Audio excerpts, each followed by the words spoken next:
నమస్తే, welcome to 99 TV. AI summit వరుసలో నాలుగవది ఈ నెల 16వ తేదీన ఢిల్లీలో ప్రారంభం కాబోతోంది. ప్రపంచంలోని 100కు పైగా దేశాల నుంచి ప్రతినిధులు హాజరు కాబోతున్నారు. ఆర్టిఫిషియల్ ఇంటెలిజెన్స్ ఈరోజు వరల్డ్ ఆర్డర్ అయిపోయిన నేపథ్యంలో దాని ప్రాధాన్యం ప్రత్యేకించి సంవత్సరం మరీ పెరిగింది. అండ్ మనం హోస్ట్ చేస్తున్నాం, భారతదేశం హోస్ట్ చేస్తున్నాం. ఇంతకుముందు యూకే, దక్షిణ కొరియా అండ్ ఫ్రాన్స్ హోస్ట్ చేసినా ఇప్పుడు మనం హోస్ట్ చేస్తున్నాం. అండ్ కాకతాళీయంగా మన ట్రేడ్ డీల్లో, యుఎస్తో ట్రేడ్ డీల్లో కానీ యూరోప్ది ఇంకా ఎస్టాబ్లిష్ కావాలి, ఇంకా మేనిఫెస్టో కావాలి, ఎందుకంటే వాళ్ళ పార్లమెంట్ ఆమోదించినవన్నీ రకరకాలు ఉన్నాయి. యుఎస్తో జరిగిన ట్రేడ్ డీల్లో ఏఐకి రిలేటెడ్గా అంశాలు కూడా తెర మీదకి వచ్చినాయి. అండ్ ట్రెజరీ బెంచెస్కి, అపోజిషన్ బెంచెస్కి మధ్య దీని మీద వాగ్యుద్ధం. ఫస్ట్ టైం రాహుల్ గాంధీ గారు లోక్సభలో ఒక సబ్జెక్ట్కి కన్ఫైన్ అయ్యి మాట్లాడి కుదురుగా నుంచొని మాట్లాడటం కూడా మనం చూసాం. ఏఐ రిలేటెడ్గా ఆయన ఆవేదన, తపన అన్నీ కనపడ్డాయి. సరే, అసలు ఏఐ ఎలాంటి మార్పులు తీసుకురాబోతోంది, ఎప్పటిదాకా తీసుకొచ్చినవేంటి, తీసుకురాబోతున్నవేంటి, అండ్ ఈ సమ్మిట్కి ఉన్న ప్రాధాన్యం ఏంటి, వీటన్నిటి మీద మనకు సమగ్రంగా వివరించడానికి, విశ్లేషించడానికి మనతో లైవ్లో జాయిన్ అయ్యారు education expert as well former IRS officer doctor Satish. Doctor Satish గారు నమస్తే. నమస్తే అండి. ఇది వరుసలో నాలుగోదండి. యాక్చువల్గా ఏంటంటే దీన్ని మనం రెండు రకాలుగా మనం చూడాలండి. ఒకటి ఏ సమ్మిట్ పర్స్పెక్టివ్లో ఒక యాంగిల్, సో అది టెక్నికల్ యాంగిల్. సమ్మిట్స్ మనకి అన్ని సమ్మిట్స్ జరిగినట్టు ఇది కూడా అంతే కదండి. మనకి ఇంతకుముందు G20 జరిగినాయి, అట్లా సమ్మిట్స్ జరిగినాయి. బట్ జియో పొలిటికల్గా అనదర్ డైమెన్షన్ కూడా ఉందండి దీనికి. ఎందుకంటే పర్టికులర్గా మ్యాక్రోని మనం ఇన్వైట్ చేయడం చీఫ్ గెస్ట్ కింద, సో అతను రావడం, అట్లాగే యూరోపియన్ యూనియన్ CEOs కానీ చైర్మన్స్ కానీ వాళ్ళని కూడా ఇన్వైట్ చేయడం. ఎందుకంటే ఏంటంటే ఫ్రాన్స్ అనేది యూరోపియన్ యూనియన్లో చాలా పెద్ద దేశం, నాటో పవర్ ఉన్నది, అది P5 కంట్రీ. ఏ రకంగా చూసుకున్నా కూడా అణువాయుధాలు ఉన్నటువంటి కంట్రీ. ఎట్లా చూసినా కూడా అది చాలా బలమైనటువంటి దేశం కింద మనం చెప్పుకోవచ్చు. డెఫినెట్గా మనం పెద్దపీట వేసి మనం గెస్ట్ కింద మనం పిలవడం, రావడం, దానికి సంబంధించి కొన్ని డీల్స్ కూడా ప్యారల్గా జరుగుతాయి. మనం రెండు మాట్లాడదాం. One is first A summit గురించి మనం చెప్తాం. నెక్స్ట్ పొలిటికల్గా లేకపోతే అదే కంట్రీస్ మధ్యన ఎలాంటి డీల్స్ జరగబోతాయి అన్నది ఒక పాయింట్. ఈ ఏ సమ్మిట్కి సంబంధించినటువంటిది ఏదైతే మనకు ఇప్పుడు జరుగుతుందో, summit is aimed at basically discussing the ongoing developments. లేదండి, ఫ్యూచర్లో కూడా ఎలా ఉండాలన్న దాని మీద కూడా ఉంటుందండి.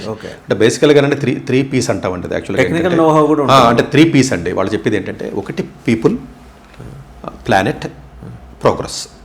3 P's అంటారు దీన్ని. అంటే ఏంటంటే మనుషులందరికీ కూడా సమానంగా ఈ టెక్నాలజీ వెళ్ళాలి, ఈక్విటబుల్గా వెళ్ళాలి. అలా వెళ్ళలేకపోతే జరిగే పరిణామాలు చాలా తీవ్రంగా ఉంటాయి అన్న యాంగిల్ ఇండైరెక్ట్గా దాన్ని చూస్తే లోపలికి వెళ్తే. ప్లానెట్, ప్రపంచం మొత్తంలో కొన్ని దేశాలు మాత్రమే డామినేట్ చేసి, కొన్ని దేశాలు డామినేట్ చేయకుండా ఉంటే వీళ్ళని ఇప్పటికే టెక్నాలజీని తన్ని అమెరికా వాడు అందరినీ కూర్చోబెట్టి తన్నుతున్నాడు. ఎందుకంటే నేనే మోనోపోలీ అన్న ఉద్దేశంతో. ఎప్పుడైతే మీకు టెక్నాలజీ మోనోపోలీ వస్తుందో ప్రపంచాన్ని ఏలిది ఎప్పుడదేనండి. ఈ రోజున అమెరికా మీకు సూపర్ పవర్గా ఉంది అంటే ఇంతకాలం నుంచి రీజన్ ఓన్లీ టెక్నాలజీ, ఇన్నోవేషనే. ఈ రెండే, వేరేదేం లేదు ఇక్కడ. నువ్వు పంటలు పండించో, అగ్రికల్చర్ చేసో, లేకపోతే ఇండస్ట్రీలు పెట్టో, కార్లు కంపెనీలు పెట్టో, లేకపోతే ఏదో ఇంకోటి పెడితే అదేమి సూపర్ పవర్ అవ్వాలా. ప్రోడక్ట్ తయారు చేయాలి, కోట్ల మంది ప్రపంచం మొత్తం అమ్మాలి. ఇన్నోవేషన్ మీద ఉన్నారు. ఎప్పుడైతే ఏది వచ్చిందో ప్లానెట్ అండి, అంటే ఆ ప్లానెట్లో ఉన్నటువంటి ఈ యొక్క అనేది, ఈ టెక్నాలజీ అనేది మరింతగా డివైడ్ చేసే స్కోప్ ఎక్కువ ఉంది. ఇప్పుడు దేశాలను ఇప్పటికే డివిజన్ చంపుతుంది. ఇప్పటికే మీకు China T1, America T2, China ఇప్పటికే ఈ రెండే మొత్తం ప్రపంచానికి గుప్పిట్లో తెచ్చేసుకున్నాయి. ఎందుకంటే టెక్నాలజీ వల్లే. వేరే వదిలేండి, మ్యాన్ పవర్ లేకపోతే వేరే పక్కన పెడదాం. ఇది మంచిది కాదు అన్న ఒక ఇన్హెరెంట్గా దాంట్లో ఉన్న మీనింగ్ అది ప్లానెట్.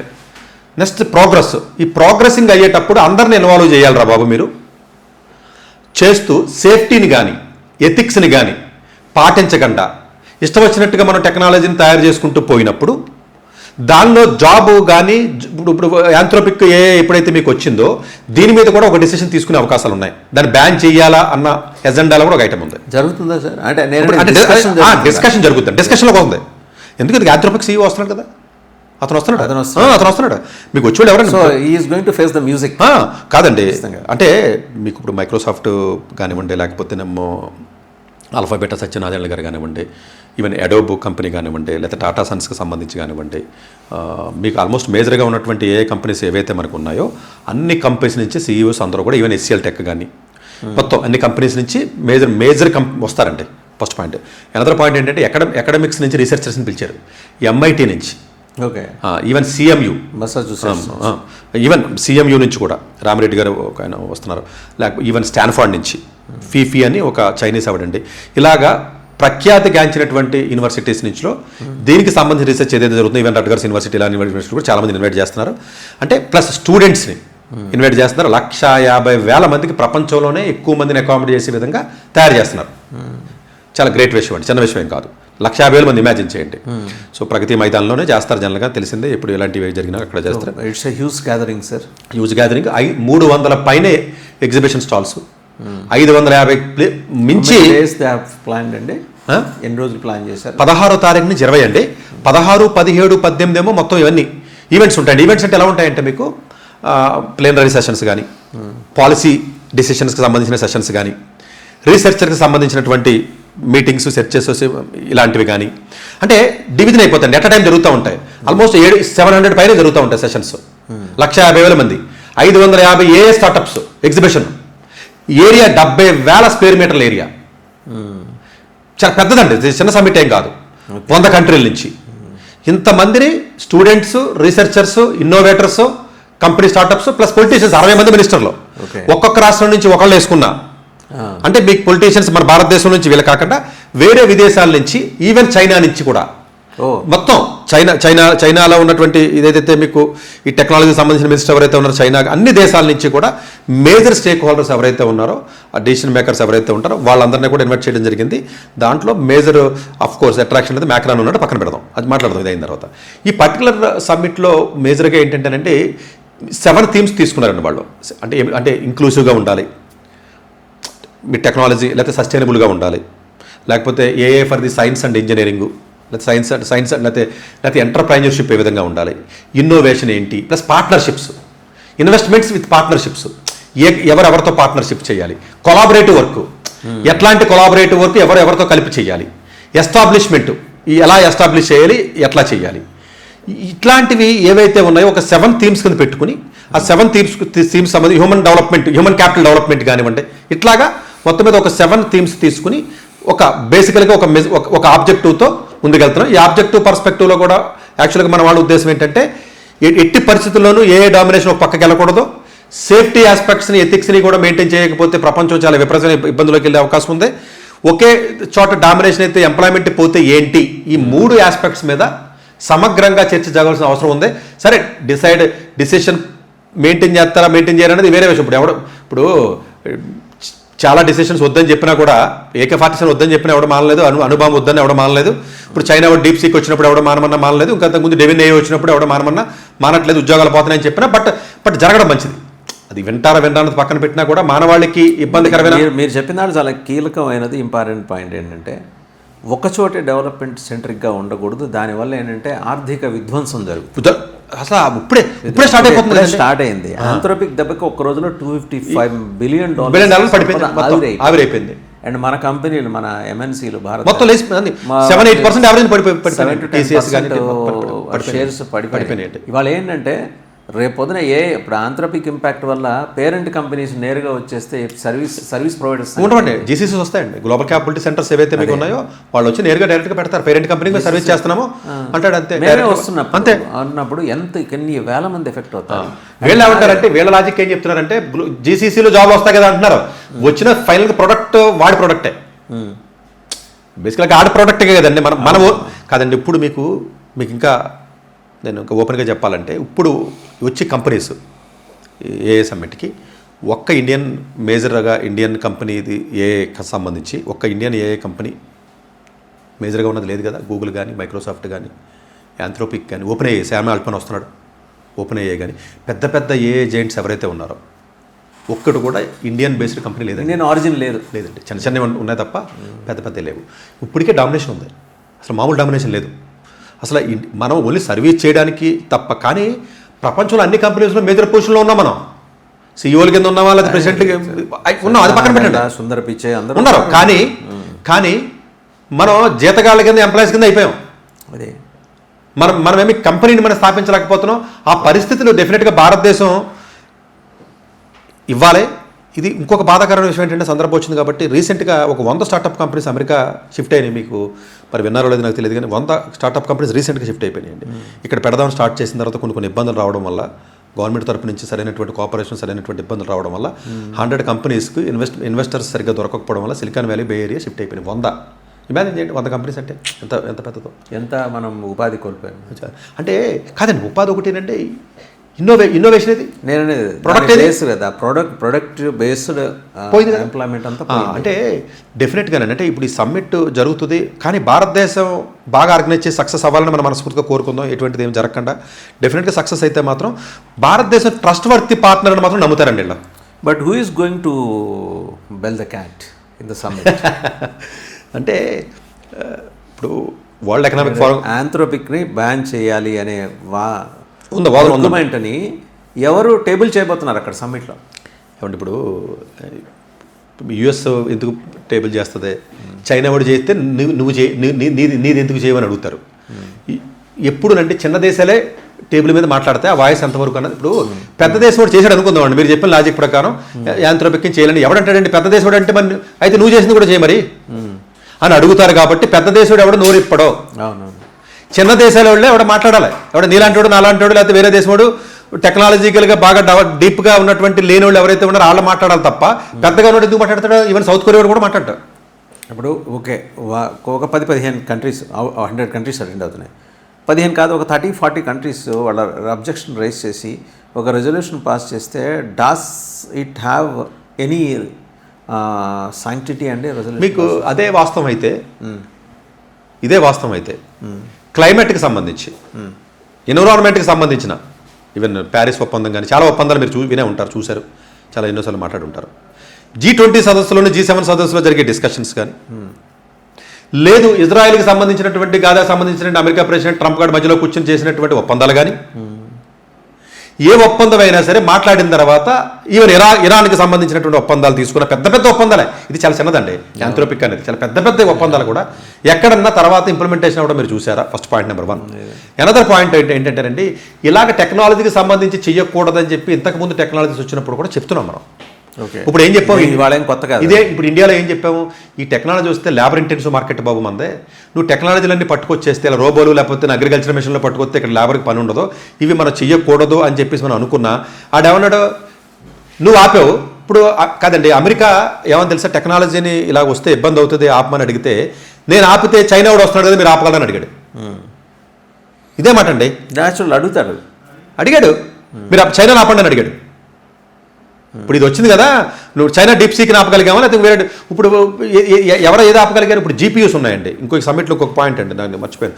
జీపీయూస్ ఎవరు ఎలా షేర్ చేసుకోవాలి, డేటా సెంటర్స్ ఎలా షేర్ చేసుకోవాలి, ఈ కొలాబరేషన్ ఏ విధంగా చేయాలి, దీని మీద డిస్కషన్ జరిగి అంటే నీళ్ళలో వాటా ఇచ్చినట్టుగా. అంటే కాదండి, ఇప్పుడు ఒక పెద్ద దేశం టెక్నాలజికల్గా సూపర్ పవర్ అయితే చిన్న దేశాన్ని బతకనవరండి. మీరు ఫ్యూచర్లో చూస్తారు.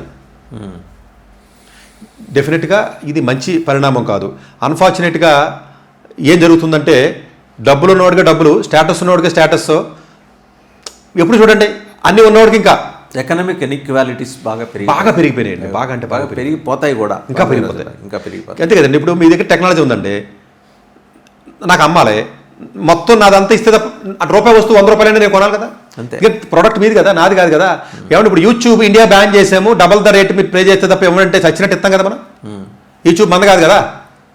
అంతే. ఇప్పుడు యూట్యూబ్ అనే దానికి మీరు పే చేసేది ఏదైతే సర్వీసెస్ ఉన్నాయో దీనికి సంబంధించి నేను ఇది ఇలా ఛార్జ్ చేస్తానని అమెరికా వాడు చెప్పాడండి. ఏం చేయగలం మనం? రేపు పొద్దున మోనోపోలీ వచ్చే అవకాశం ఉందా అని అడిగితే ఇప్పటికే ఉంది. కొద్దో గొప్ప చైనా వాడు వచ్చి మోనోపోలీని బ్రేక్ చేస్తున్నాడు అమెరికా వాడిని. అది ఒక రకంగా మంచిదే, మనం హర్షించాలండి. మనం ఇప్పుడు చైనా వాడిని తిట్టడం వల్ల ఉపయోగం లేదు, మనం అలాగే చేయలేకపోతున్నాం కదా.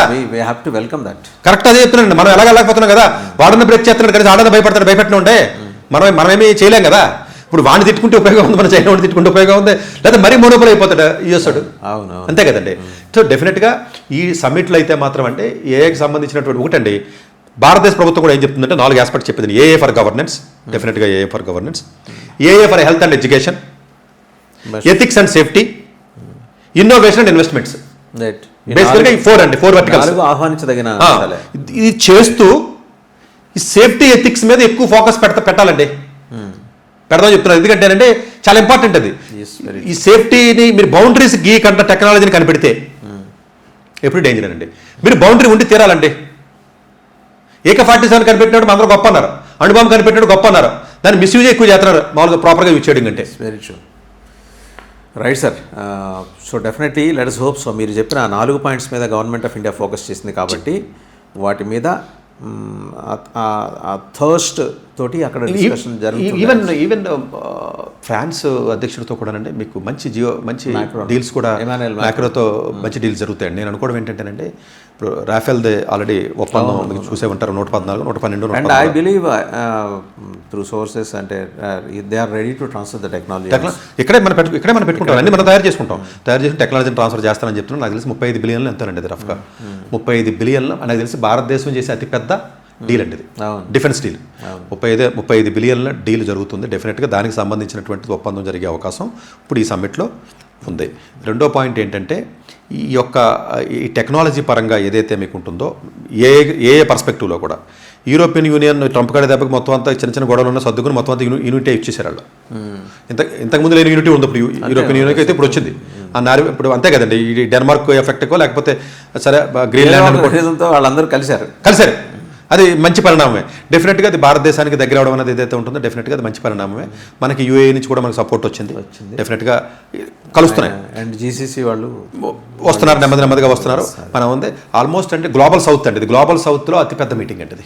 ఇప్పుడు ఓవర్లో చూస్తే మీరు గ్లోబల్ సౌత్లో డెఫినెట్గా ఈ మీటింగ్ ఏదైతే ఉందో ఇది ఆల్మోస్ట్ 5 days అంటే ఇది. సో నరేంద్ర మోడీ గారు ఆల్మోస్ట్ ఆల్ CEOస్తో కంపెనీస్తో కూడా ఆల్మోస్ట్ రౌండ్ టేబుల్ డిన్నర్ కూడా ఆల్రెడీ ప్లాన్ చేశారు వీళ్ళు. సో అగ్రెసివ్గా మీటింగ్స్, కొన్ని ఒప్పందాలు జరుగుతాయి, అన్ని ప్యారల్గా జరుగుతాయండి ఇవి. ఒకటే జరగదండి, ఇంత పెద్ద మైదానంలో డిఫరెంట్ ఎవరిదాళ్ళదే. చిన్నపిల్లలకు కూడా ఏ ఫర్ ఆల్ అని, ఏ బై హెర్ అని, లేకపోతే ఇట్లాంటివి కొన్ని చిన్నవి కూడా పెట్టి ఈవెన్ చిల్డ్రన్స్ కూడా టేక్ కేర్ చేశారు. స్టూడెంట్స్ కానివ్వండి, రీసెర్చర్స్ కానీ, స్టార్ట్అప్ చేసే వాళ్ళు అందరూ కూడా రిజిస్ట్రేషన్ చేసుకుని అందరూ ఆల్ ఆర్ వెల్కమ్ అండి. రిజిస్ట్రేషన్ ఉందండి జనరల్గా. మీకు ఏదైతే వెబ్సైట్ ఉందో గవర్నమెంట్ వెబ్సైట్ ఏదైతే మీకు ఉందో, సో indian.aa.gov.in అనే వెబ్సైట్ ఉందండి మనకి. ఆ వెబ్సైట్లోకి వెళ్ళి మన ఈ వీడియో చూసి వ్యూవర్స్ అందరూ కూడా వాళ్ళు రిజిస్ట్రేషన్ చేసుకుని ఏమాత్రం అవకాశం ఉన్నా కూడా 5 days వెళ్ళకపోయినా కనీసం ఒక 2-3 days అయినా డెఫినెట్గా అండి. ఢిల్లీలో ఉన్న అందరూ వెళ్ళాలి. మన తెలుగు ప్రజలు ఎవరైతే ఉన్నారో స్టూడెంట్స్తో సహా. అది ఎందుకంటే స్టూడెంట్స్ వెళ్తే తెలుస్తుంది అసలు జాబుల పరిస్థితి ఏంటి, లేకపోతే ఇప్పుడు టెక్నాలజీ ఏ విధంగా ఉంది మొత్తం అని. ఈవెన్ చాలా క్వాల్కామ్ వస్తున్నారండి, ఈవెన్ యాక్సెంచర్ వాళ్ళు వస్తున్నారు. ఆల్మోస్ట్ మేజర్గా ఉన్నటువంటి అన్ని కంపెనీస్కి సంబంధించిన రీసెర్చర్స్ కానీ, స్టార్టప్స్ కానీ అన్నీ వస్తున్నాయి.